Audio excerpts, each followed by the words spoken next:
Second year mathematics में exercise 6.5 हम लोग डिस्कस कर रहे हैं और एक्सरसाइज 6.5 में जैसा कि आप लोग जानते हो कि ट्रिग्नोमेट्रिक सब्स्टिट्यूशन से हम लोग इंटीग्रेशन जो है वो उनके इंटीग्रेशन के प्रॉब्लम्स को सॉल्व कर रहे हैं। 3 केसेस रिकमेंडेड थे हमारे पास। अब यहाँ पर देखते हैं कि इस क्वेश्चन में कौन सा केस अप्लाई होगा।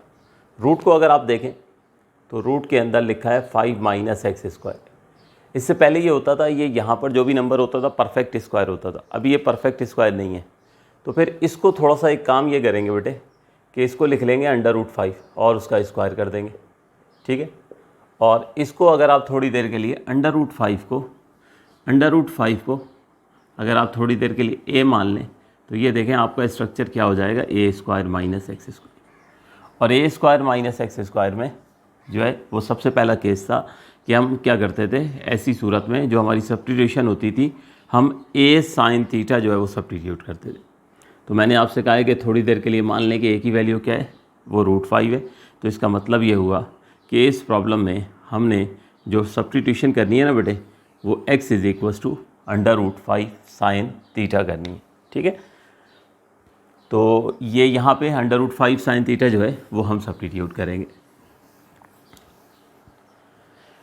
तो सबसे पहले जब x √5 sin थीटा मैंने सपोज किया, उसको डिफ्रेंशिएट किया और उसके बाद नई लिमिट्स हैं वो निकाल ली। वो अब इतने क्वेश्चंस आप लोग कर चुके हैं तो आप लोगों को समझ आ गया होगा। अब ये सारी वैल्यूज उठा के ज़रा क्वेश्चन में पुट करते हैं, फिर ट्रिग्नोमेट्रिकली पहले तो सिंप्लीफाई होगा, देन उसके बाद इंटीग्रेशन होगी, ठीक है। तो नई लिमिट हमारे पास 0 से π/2 हो गई है। सबसे पहले लिमिट लिख लें, फिर यहाँ पर इस x की जगह वैल्यू पुट करनी है, तो ये आ जाएगा √5 sin थीटा और उसके ऊपर ये वाला स्क्वायर लिखना मत भूलिएगा। उसके बाद आ जाए रूट के अंदर। रूट के अंदर है 5 एज इट इज़ आया। फिर उसके बाद यहाँ पे फिर आपने x की वैल्यू पुट करनी है और x की वैल्यू है √5 sin थीटा और ये वाला स्क्वायर लिखना, हरगिज़ x² जो है x के ऊपर जो पावर है वो लिखना मत भूलिएगा। तो ये हमने सब्स्टिट्यूट कर दी है, ठीक है। बल्कि सॉरी, अब यहाँ पे dx भी तो, इसकी वैल्यू भी तो पुट करनी है। तो dx की अपनी वैल्यू क्या होगी, वो हो जाएगी √5 cos थीटा d थीटा। तो ये हमारे पास जो है वो सारी सब्स्टिट्यूशन हो गई। अब सिंप्लीफाई करते हैं। यकीनन जब सिंप्लीफाइड फॉर्म आ जाएगी तो इंटीग्रेशन तो फिर ही मुमकिन हो सकेगी। तो 0 to π/2, देखें ये स्क्वायर √5 पर आएगा तो इसका रूट जो है वो स्क्वायर दोनों आपस में एक दूसरे को कैंसिल कर देंगे। तो सिंपल क्या हो जाएगा, 5 sin थीटा, बल्कि सॉरी 5 sin² थीटा, क्योंकि ऐसा होगा ना कि ये स्क्वायर √5 पर आएगा तो 5 हो जाएगा, फिर यही स्क्वायर साइन पर भी आएगा तो sin² हो जाएगा। एक तो ये हो गया, लगा दें फिलहाल ब्रैकेट, रूट के अंदर आ जाए। देखें ये पहला वाला 5 एज इट इज़, यहाँ पर फिर स्क्वायर √5 पर आएगा तो ये 5 हो गया और साइन पर आएगा तो ये sin² हो गया, दूसरा हो गया। अब आ जाएं यहाँ पर हमारे पास √5 cos theta d theta. In the next step 0 to π/2 है, 5 sin², ये आ गया। इस रूट के अंदर से ऐसा करें बेटे कि 5 कॉमन निकाल लें, तो 5 कॉमन निकालें तो 1 - sin² थीटा बचेगा। उसके बाद हमारे पास √5 cos थीटा आ गया। अब इस 1 - sin² की जगह cos² पुट करना है और इस 5 के ऊपर भी हमने रूट लिख लेना है। परफेक्ट स्क्वायर होता तो रूट से बाहर आ जाता, अभी परफेक्ट स्क्वायर नहीं है तो इसके ऊपर रूट लिखा जाएगा। तो ये हो गया हमारे पास 0 to π/2, ये आ गया 5 sin² थीटा। सबसे पहले ये आ गया, ये रूट 5 पर भी आएगा और रूट के अंदर 1 - sin² की जगह cos² आ गया, ठीक हो गया। और उसके बाद हमारे पास है √5 cos थीटा d थीटा। अब ज़रा ध्यान से देख लो, ये जितने भी कॉन्स्टेंट्स हैं ना, देखो √5 और 5, इनको ज़रा एक साथ लिखें, ठीक है। उसके अलावा क्या होगा कि यहाँ पर स्क्वायर से रूट जो है वो कैंसिल हो जाएगा। तो ये हो गया हमारे पास 0 to π/2 5 √5 ये आ गया साइन स्क्वायर थीटा, ये आ गया कॉस थीटा और ये आ गया कॉस थीटा डी थीटा। अब ये √5 इंटू √5 ये भी 5 ही हो जाएगा ना, क्यों, इसको एक रूट के अंदर लिख लेंगे और एक रूट के अंदर पेयर बन के रूट से बाहर आ जाएगा तो क्या हो जाएगा 5 हो जाएगा। ठीक है, तो ये हो गया 0 to π/2 हो गया 5 × 5 ये हो गया साइन स्क्वायर थीटा और cos into cos square theta d theta. Next step में ये 5 × 5 25 हो जाएगा, जिसको बाहर शिफ्ट कर देंगे और हमारे पास यहाँ पोजीशन जो बनेगी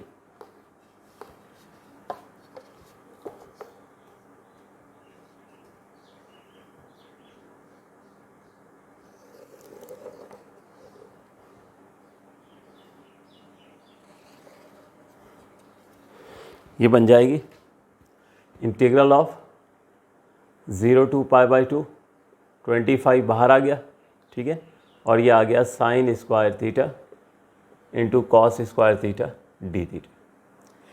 अब ये आपके पास जो आया है ना sine square into cos square, ठीक है, आप याद करो जब हम एक्सरसाइज 6.3 का क्वेश्चन नंबर 5 डिस्कस कर रहे थे तो हमने इब्तदाई साइन स्क्वायर से की थी। पहले साइन स्क्वायर फिर साइन की पावर 4 को इंटीग्रेट करना सीखा था, यानी इवन पावर्स को डील करना सीखा था। लेकिन आगे चल के हमारे पास एक क्वेश्चन ऐसा भी आया था जिसमें साइन स्क्वायर और कॉस स्क्वायर आ गया था। मैं एग्जैक्टली अगर आपको जो है वो पार्ट बताऊं, साइन स्क्वायर कॉस स्क्वायर, ताकि आपको रेफरेंस के लिए देखना आसान हो जाए। जी, क्वेश्चन नंबर 5 का पार्ट नंबर 9 है ये।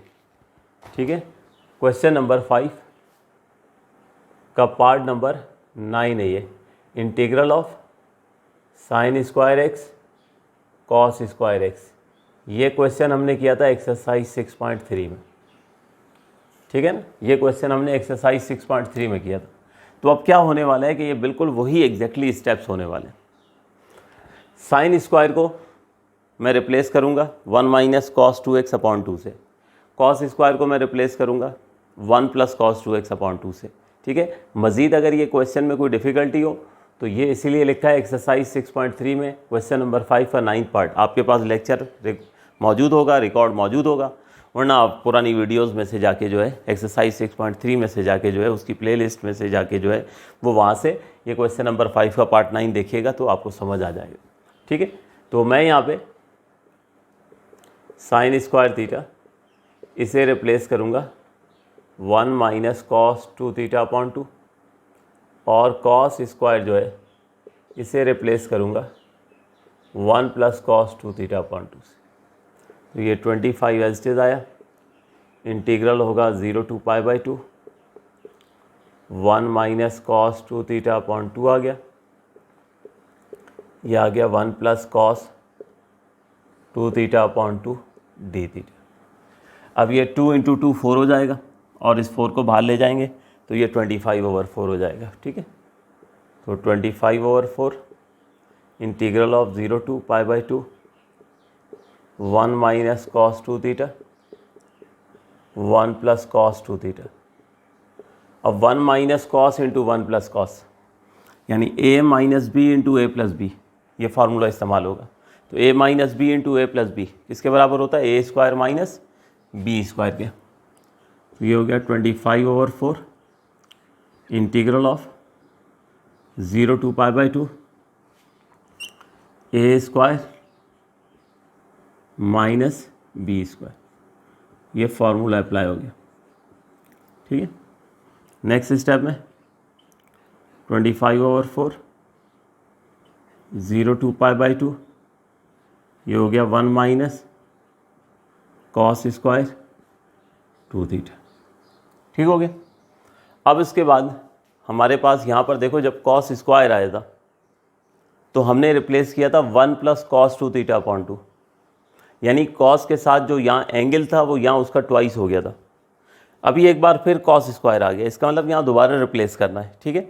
लेकिन उससे पहले इंटीग्रल जो है, चूँकि दो टर्म्स आ गई हैं, तो हम क्या करेंगे, पहले 1 के साथ अलग इंटीग्रल लिखते हैं, फिर कॉस स्क्वायर के साथ अलग इंटीग्रल लिखते हैं।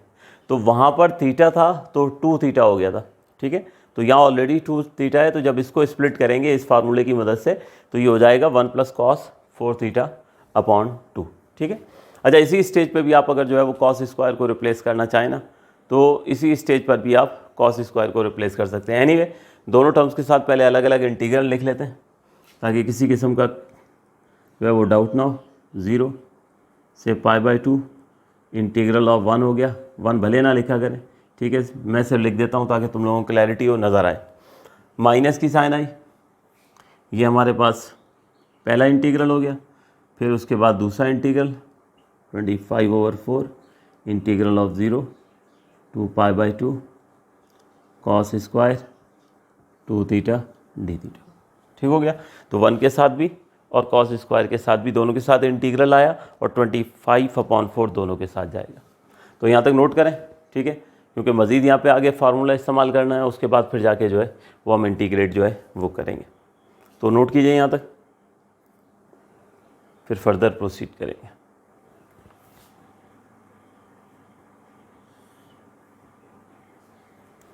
नोट कीजिए।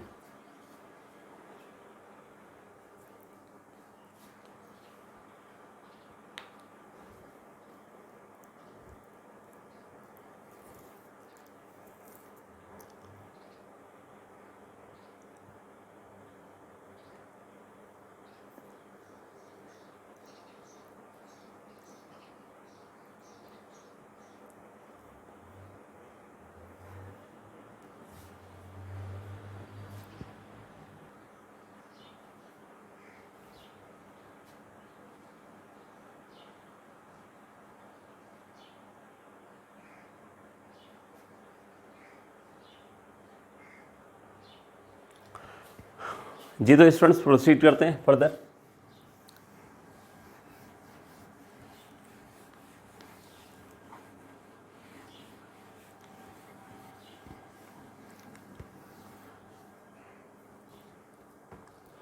तो सबसे पहले 25/4 integral of 0 to π/2 d theta, ये तो एज इट इज लिख दिए, ठीक है। अब उसके बाद हमारे पास -25/4, इसलिए कि कॉस स्क्वायर का डायरेक्ट इंटीग्रल एग्जिस्ट नहीं करता है। तो क्या करना होगा कि इस कॉस स्क्वायर 2 थीटा को, ठीक है, यहाँ पर आप लिखना चाहें तो लिख दीजिएगा कि कॉस स्क्वायर 2 थीटा ये रिप्लेस होगा 1 प्लस कॉस 4 थीटा ओवर 2। फार्मूले का रेफरेंस यही है। देखिए, यहाँ थीटा था तो एंगल डबल हो गया था, तो अगर यहाँ ऑलरेडी 2 थीटा होगा तो यहाँ 4 थीटा हो जाएगा। ये वाला 2 जो है ये फिक्स्ड है, ठीक है। तो integral of 0 to π/2 1 plus cos 4 theta upon 2 d theta. तो 25/4 integral of 0 to π/2 d theta minus ये 2 बाहर लाएंगे और ये 4 से मल्टीप्लाई कर देंगे, तो ये हो जाएगा 25/8 integral of 0 to π/2 1 plus cos 4 theta. अब उसके बाद जो है वो हम इसको जो है वो इंटीग्रेट करेंगे। देखिए, हमारे पास यहाँ पर अब डायरेक्ट ही इंटीग्रेट कर देते हैं। 1 का इंटीग्रल हो जाएगा थीटा और cos 4 थीटा का भी डायरेक्ट हो जाएगा। वैसे चाहें तो आप इन दोनों टर्म्स के साथ अलग अलग इंटीग्रल की साइन लिखें। दोनों टर्म्स के साथ इंटीग्रल की साइन लिखेंगे तो दोनों के साथ 25/8 लिखना पड़ेगा। तो चूँकि लेंथी क्वेश्चन है तो थोड़ा सा इसमें हम डायरेक्ट कर जाते हैं। तो इंटीग्रेट करते हैं, 25/4 आया, ठीक है। 1 का इंटीग्रल हो गया थीटा, जो लिमिट्स हैं वो स्क्वायर ब्रैकेट इस तरह से बनाएंगे और यहाँ पर लिख देंगे। फिर माइनस आया 25/8, ठीक हो गया। अब यहाँ पे 1 का इंटीग्रल हो जाएगा थीटा, उसके बाद cos 4 थीटा। cos का डेरिवेटिव होता है माइनस साइन, तो इंटीग्रल पॉजिटिव साइन होगा, ठीक है। यानी ये हो जाएगा साइन 4 थीटा। उसके बाद एंगल का डेरिवेटिव डिनोमिनेटर में आ जाएगा और लिमिट्स हो जाएंगी 0 से π/2। ठीक, तो ये 1 का इंटीग्रल हो गया थीटा, और cos 4 थीटा का डेरिवेटिव होता है माइनस साइन, तो इंटीग्रल पॉजिटिव साइन होता है, साइन 4 थीटा, और फिर एंगल का डेरिवेटिव आ गया डिनोमिनेटर में। तो अब इसमें आप ये भी कर सकते हैं कि ये जो है ना, इसको अगर 1/4 लिख दें तो ज़रा जब एंगल पुट करेंगे ना आसानी हो जाएगी। ठीक हो गया। अब इसके बाद इसमें लिमिट्स पुट करते हैं। तो सबसे पहले 25/4, सबसे पहले अपर लिमिट, तो थीटा की जगह पुट करें अपर लिमिट, माइनस फिर थीटा की जगह लोअर लिमिट। तो ये पहला वाला तो हो गया सॉल्व। ठीक, अब आते हैं ज़रा दूसरे के ऊपर। -25/8, पहले यहाँ पर अपर लिमिट पुट करेंगे, यानी थीटा की जगह π/2, तो यह आया π/2 प्लस 1/4 साइन 4 थीटा, ये 4 थीटा, तो ये देखो थीटा की जगह आ गया π/2, ये हो गई अपर लिमिट। ठीक है, उसके बाद माइनस की साइन लगाएं। अब यहाँ लोअर लिमिट पुट करेंगे, तो ये आ गया 0 प्लस 1/4 साइन ऑफ 4 इंटू 0। ठीक है, ये ब्रैकेट क्लोज हो। तो अब ये कॉलम 2 जो है इसको रब कर देते हैं। थोड़ा सा लेंथी क्वेश्चन है, एग्जाम्स के लिए इसके चांसेस नहीं बनते हैं, ठीक है, मेरे हिसाब से, लेकिन बहरहाल फिर भी चीज़ें आपको जो है वो आनी चाहिए, इसलिए फॉर द सेफ साइड जो है वो मैं आपको करवा रहा हूँ। ब्रैकेट क्लोज करते हैं। ठीक, अब इसकी कैलकुलेशन मुकम्मल करते हैं। 25/4 इंटू π/2 हो गया, माइनस 25/8, अब ये π/4 प्लस 1/4, देखिए ये 4 और 2 कैंसिल होगा, तो 2 2 ज़ा 4, यानी ये बन जाएगा साइन ऑफ 2π। फिर माइनस की साइन आई, 0 प्लस है तो 0 जो है वो तो 0 ही होता है, लिखना चाहें तो लिख लें 1/4, और ये आ गया साइन 4 इंटू 0, तो साइन 4 इंटू 0 हमारे पास क्या हो जाएगा, साइन 0 हो जाएगा, और साइन 0 की वैल्यू क्या होती है, 0 होती है। डायरेक्ट ही लिख देते हैं हम, वैसे भी इसने इस पूरे करली ब्रैकेट ने जो है वो एलिमिनेट ही हो जाना है। अब ये 2 को 2 से मल्टीप्लाई कर दें, सॉरी ये 25/4 था, तो ये 2 को 4 से मल्टीप्लाई कर दें, तो ये हमारे पास जो है ये बन जाएगा 25π/8। सबसे पहले तो ये आ गया, माइनस की साइन आई, 25/8 आ गया। ठीक है, यहाँ हमारे पास आ गया π/4 प्लस 1/4 साइन 2π। साइन 2π का मतलब होता है पाई की वैल्यू होती है 180, तो 2π की वैल्यू कितनी होगी, साइन 360, तो साइन 360 की वैल्यू वही होगी ना जो साइन 0 की है, क्योंकि 360 पे क्या होता है, एक कंप्लीट रोटेशन हो जाती है। ठीक है, या सिंपल आप कैलकुलेटर से निकाल लें, तो ये आ गया 0। ठीक हो गया, क्योंकि माइनस के बाद तो ये दोनों 0 + 0 हैं, ख़त्म हो गए। तो हमारे पास in short 25π/8 minus 25/8 multiply by π/4। ठीक हो गया, क्योंकि 1/4 इंटू 0 भी 0 हो गया। तो बस अब ये हमारे पास 2 स्टेप्स हैं कैलकुलेशन के, ये कैलकुलेशन करते हैं तो ये हमें इसका आंसर जो है वो मिल जाएगा।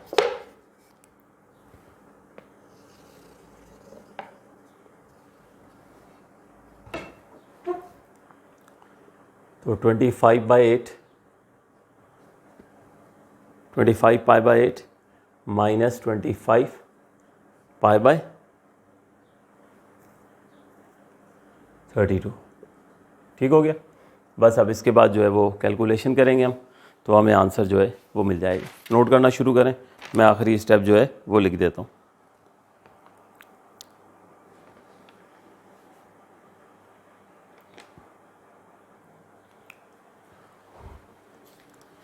एक सेकंड यहाँ पर देखिएगा स्टूडेंट्स, ये देखिए π/2 था, तो मैं करेक्शन कर रहा हूँ यहाँ पे।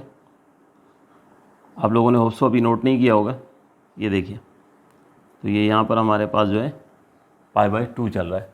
तो जब आप जो है 25/8 को π/2 से यानी 8 को 2 से मल्टीप्लाई करेंगे तो यहाँ 16 आ जाएगा।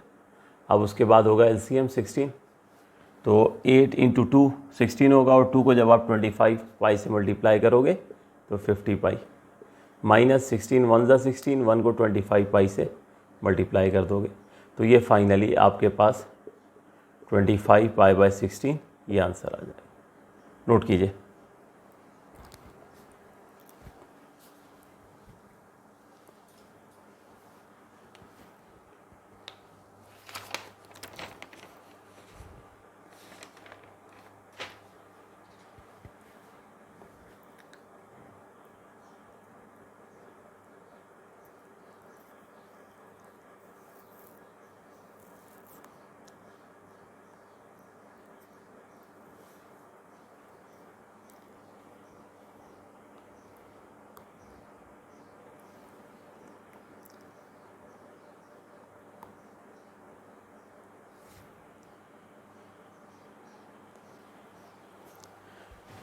जी तो स्टूडेंट्स, ये हमने एक्सरसाइज 6.5 में जो है ये 10 क्वेश्चन शुरू के जो है ये कर लिए हैं।